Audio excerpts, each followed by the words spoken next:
ताज्या बातम्यांसाठी MH41 news चॅनलला सबस्क्राईब करा आणि बेल आयकॉनला प्रेस करा. वृक्षतोडीच्या निषेधार्थ मालेगावकर आज रस्त्यावर. मालेगाव येथे स्वतंत्र उपवन संरक्षक कार्यालय स्थापन करण्यात यावे ही प्रमुख मागणी. अवैध वृक्षतोड थांबलीच पाहिजे. अवैध वृक्षतोड थांबलीच पाहिजे. लेपर्ड सफारी झालीच पाहिजे. लेपर्ड सफारी झालीच पाहिजे. मालेगावला विभागीय वन अधिकारी कार्यालय झालंच पाहिजे. मालेगावला विभागीय वन अधिकारी कार्यालय झालंच पाहिजे. मालेगावला विभागीय वन अधिकारी कार्यालय झालंच पाहिजे. भ्रष्ट कर्मचारी अधिकारी यांचा निषेध असो. मालेगाव परिसरात मोठ्या प्रमाणावर होत असलेल्या अवैध वृक्षतोडीमुळे पर्यावरणाचा ऱ्हास होऊन तापमानात लक्षणीय वाढ होत असल्याच्या पार्श्वभूमीवर आम्ही मालेगावकर विधायक संघर्ष समितीतर्फे वन विभागाविरोधात दिनांक 27 एप्रिल रोजी वन विभागाच्या कार्यालयासमोर धरणे आंदोलन करण्यात आले. सामाजिक कार्यकर्ते निखिल पवार यांच्या नेतृत्वाखाली समितीच्या वतीने हे धरणे आंदोलन करण्यात आले. यावेळी समितीच्या वतीने निवेदन देण्यात आले.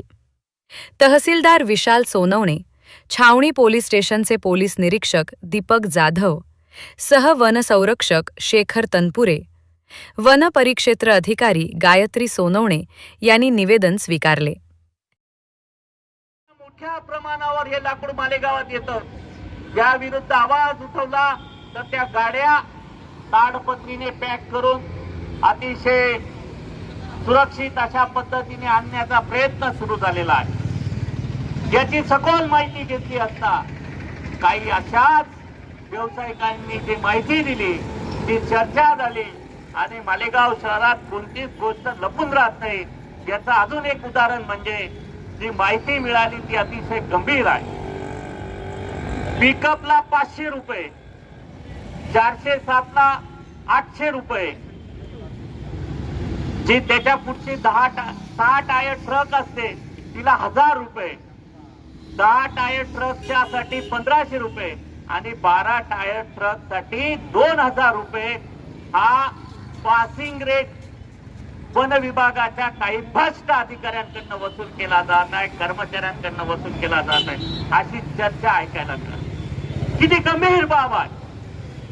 सॉमिल मध्ये अनुसूचित नसलेलं किंवा ज्याला परवानगी नाही असं लाकूड तोडण्यासाठी, त्या लाकडावर प्रक्रिया करण्यासाठी किंवा सॉमिल तपासू नये याच्यासाठी दरमहा हप्ता वसूल केला जातो.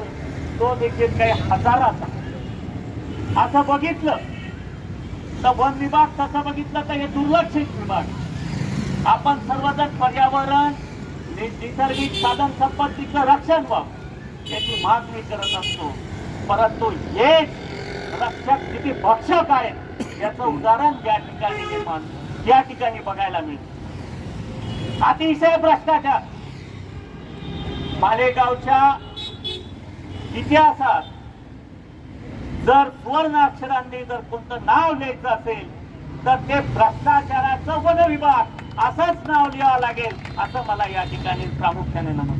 संरक्षण, जलसंधारण आणि संवर्धनाविषयक जे जे काही कामं झाले त्या कामांमध्ये प्रतिवर्षी 5 कोटीपेक्षा जास्तचा निधी एकेका वन परिक्षेत्रात खर्च झालेला आहे. आणि या निधीचे जर बघितलं तर कोणताही त्याचा रिटर्न हा या मानवी जीवनाला किंवा या देशाला उपलब्ध होत नाहीये. त्याची सखोल चौकशी, केलेल्या कामात किती भ्रष्टाचार झाला याची सखोल चौकशी SIT मार्फत व्हावी अशी मागणी देखील या ठिकाणून आपण करत आहोत.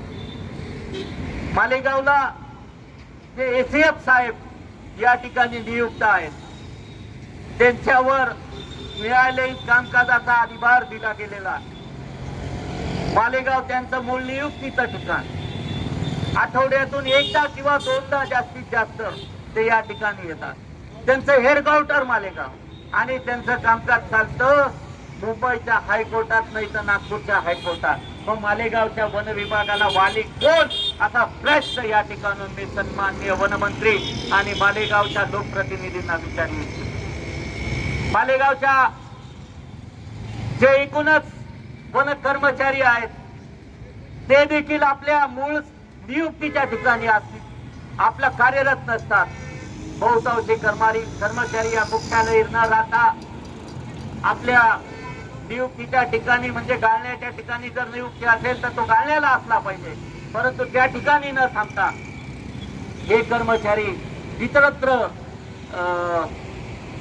मालेगाव शहरात किंवा इतरत्र राहतात आणि त्यामुळे वनांच्या संरक्षणाची किंवा त्याच्या संवर्धनाची जबाबदारी ते योग्य प्रकारे पाळत नाहीत. त्यामुळे वनांचं मोठ्या प्रमाणावर नुकसान होत आहे. या सर्व गोष्टीचा विचार करून या वन अधिकाऱ्यांच्या नियुक्त्याच्या ठिकाणी राहत नसल्यामुळे, कार्यालयीन वेळेत उपस्थित राहत नसल्यामुळे त्यांच्यावर कारवाई व्हावी अशी देखील आम्ही या ठिकाणी मागणी करतो.